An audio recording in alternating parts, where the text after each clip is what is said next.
I'm Martin Reeves, Chairman of the BCG Henderson Institute. Welcome to this series of conversations about beauty and business, where we try to get at the humanistic angle of the big collective problems and challenges and opportunities we're facing around topics like global warming through the lens of 7 questions.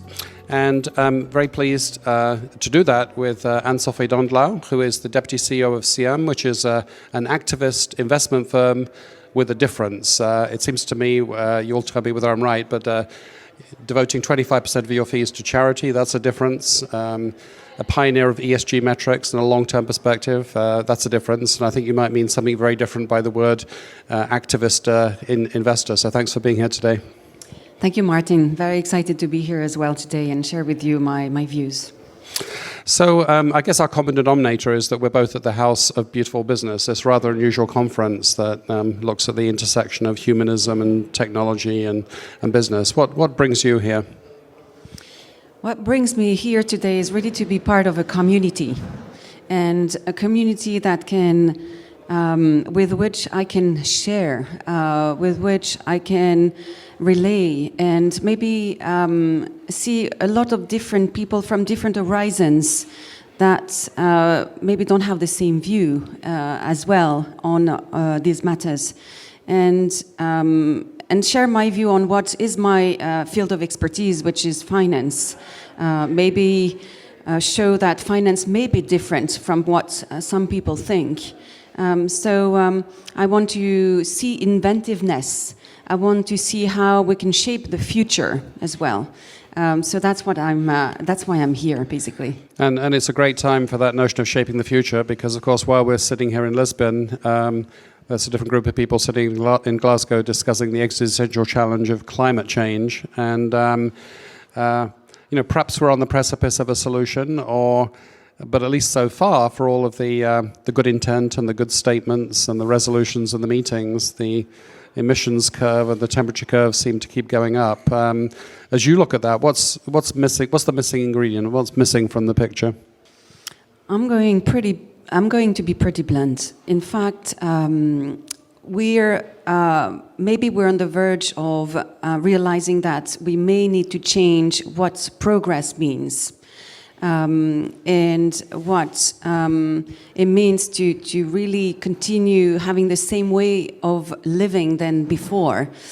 But that's pretty ideal, I would say. But to be more realistic, I think what we're missing is that we are going through very long-term targets, objectives to reduce the carbon emissions.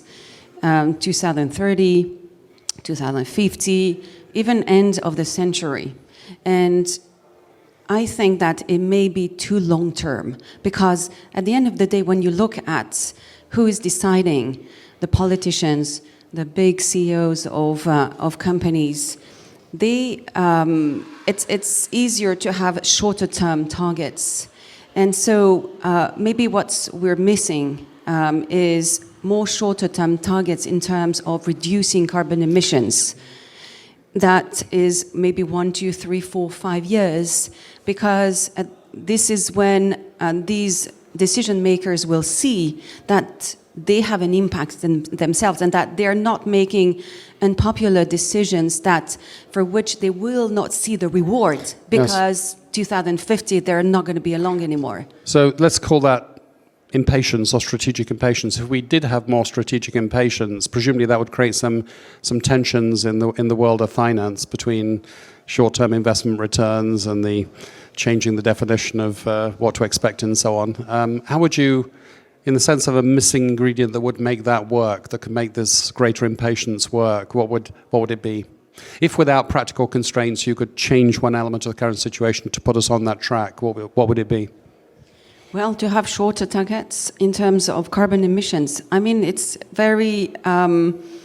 probably difficult to understand because we're all talking long-term targets, right? In finance in particular. And we're strong advocates of that ourselves at CIAM. But when it comes to the urgency of climate emissions, then I think we should have shorter-term targets. That makes a big difference, because we need milestones that everyone can see we're actually fulfilling and get to the next milestone. I think it's the only way that we're really going to reduce sharply these carbon emissions. So let's maybe attack the same question from a very different angle. So coming back to this meeting, the House of Beautiful Business, two very incongruous words, beautiful and business. Can business be beautiful in your view, and what does that mean, and could it be more beautiful, and how? Tell me about beauty and business. Yes, I think that businesses can be beautiful and profitable. I know that may sound weird or not compatible, but we think it is compatible. Beautiful means that you have to look at other metrics than just financial metrics.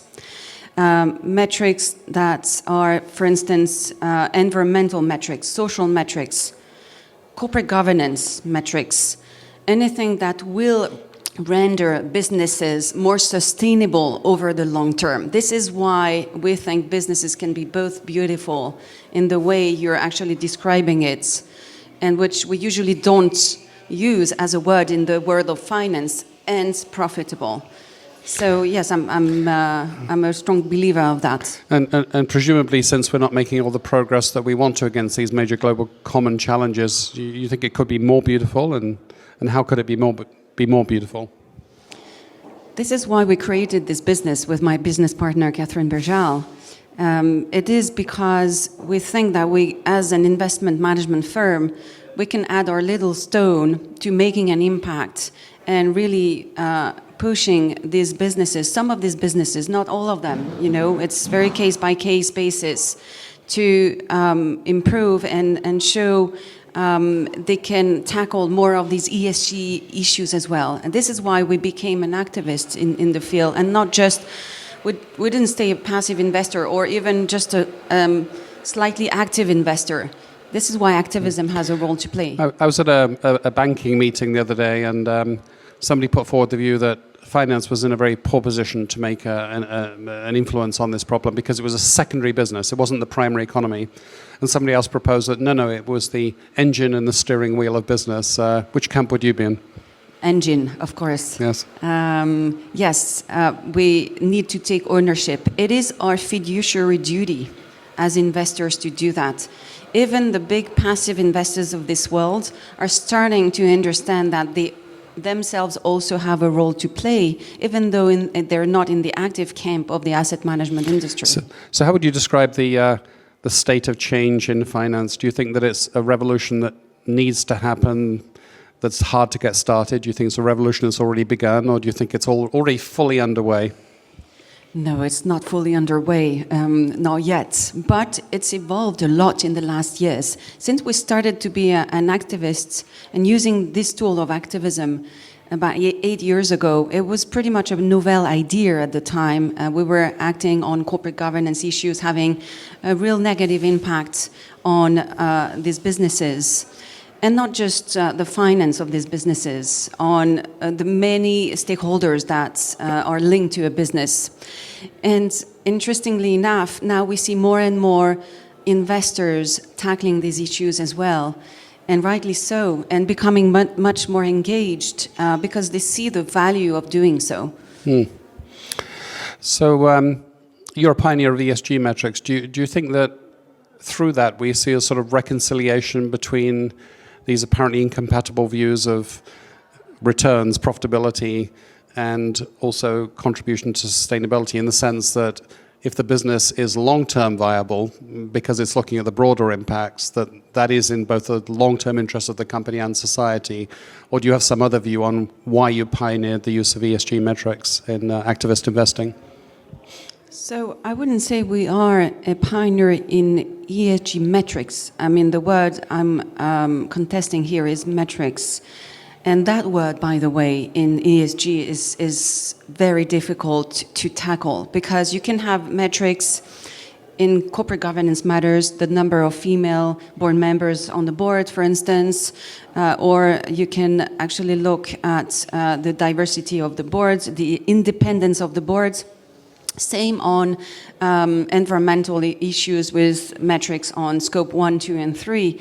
When it comes to social matters, it's much more difficult to put metrics all of a sudden. So if it's not about metrics, I think you have been a sort of a pioneer in ESG. Let me drop the word metrics. Yes. Explain to me the sense in which you've been a pioneer in ESG. So a pioneer in ESG activism, yes, that's for sure. Meaning that we're one of the first, at least in Europe, to have pushed companies and held accountable their board members to their fiduciary duty towards E, S, and G, basically. And that was really very new, that investors would actually take on board publicly and put publicly all these matters in a very cozy, environment, which is continental Europe, and where, they're all coming of the same schools and then sometimes go to the same social clubs. So no one did, almost no one actually dared doing so. And you do that because you think it makes the investment cases more robust in the long term, or because it's a sort of moral duty, or both?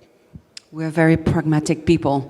We think that it is actually creating more sustainable value for the long term, and it is actually creating returns for our investors. Remember, our investors are institutional investors, pension funds, insurance companies, family offices, and they themselves have duties, fiduciary duties vis-à-vis their own pensioners or investors.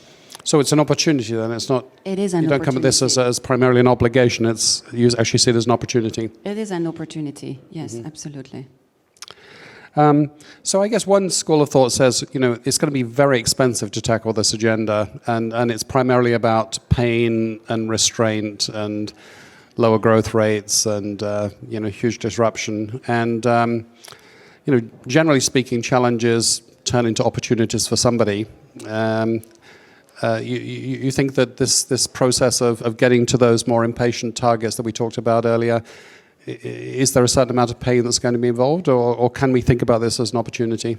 It's an opportunity because if we have more shorter-term targets in terms of reducing carbon emissions for businesses, that means we don't have to do everything in 20, 30, 50 years' time, where it will be totally impossible to really tackle these issues, which are paramount to the life of the next generations. So in that sense, yes, I think that we should pursue these targets and really think about a way of doing that earlier rather than later.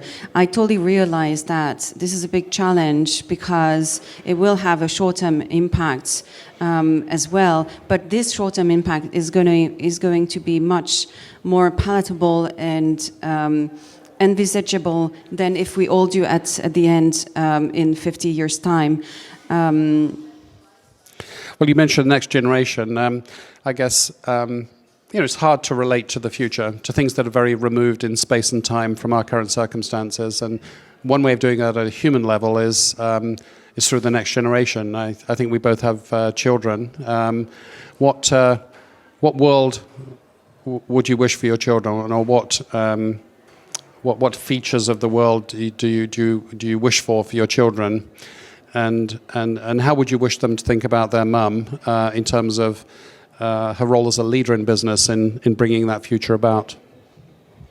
You know what? It's the toughest question of all, because it's very difficult for me to put my feet in their shoes, because they're different. I mean, every generation is different.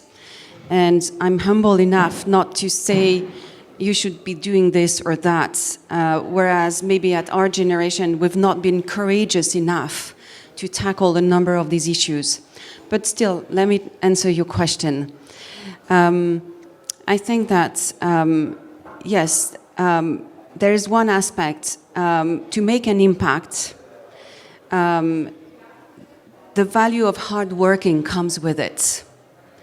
And if I may, from my very humble position, saying to the next generation, unfortunately, you're going to have to work hard to make an impact. Maybe that's one way of addressing the next generation.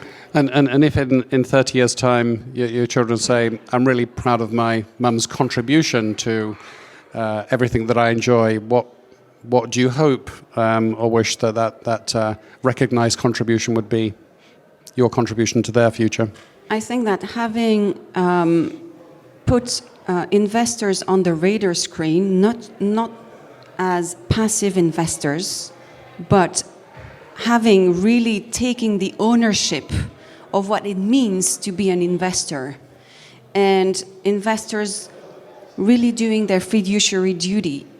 Imagine these trillions of dollars of money invested every year, putting at work to make an impact. This is huge. Mm-hmm.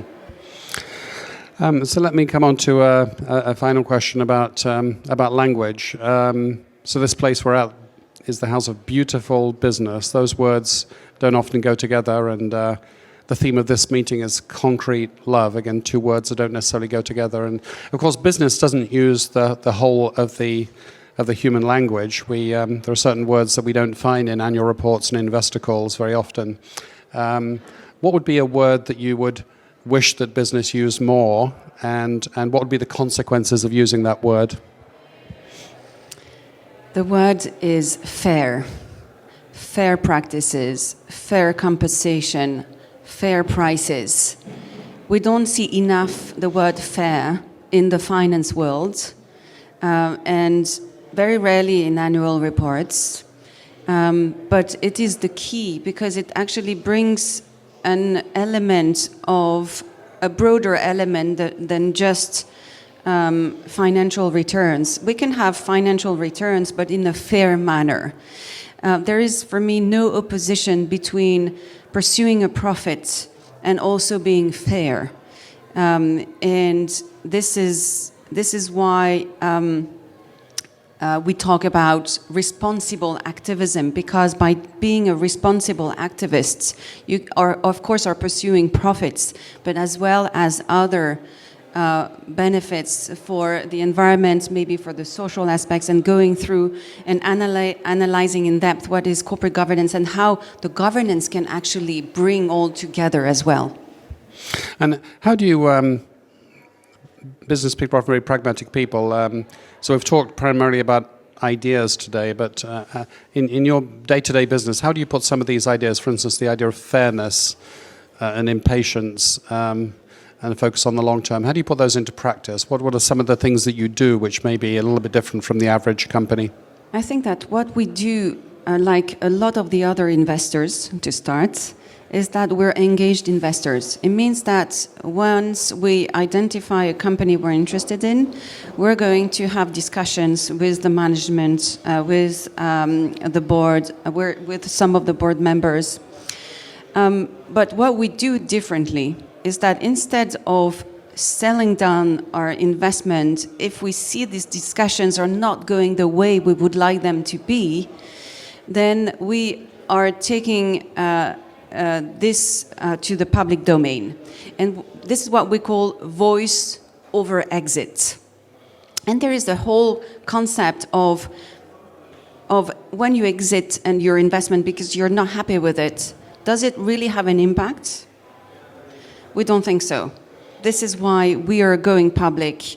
We're actually gathering other investors around us. We are actually doing so because we think it's the best way to really making an impact for the company. And specifically on fairness, because one associates finance with, at least I do, a concept of maximization, maximum returns. How do you reconcile that with fairness? What does that mean in practice? So with fairness, it means that we look at business not just from a financial standpoint of view, but we also look at the impact on the other stakeholders. Pursuing net zero emission objectives, what impact does it have on the social aspect as well? Because it does have an impact. Mm-hmm. How do you go around these consequences on other stakeholders? So that's what fair means, probably. Well, I'm afraid we're out of time. Anne-Sophie, thanks for sharing this slightly, seems to be, countercultural perspective from the world of finance with us today, and thank you for your time. Thank you, Martin.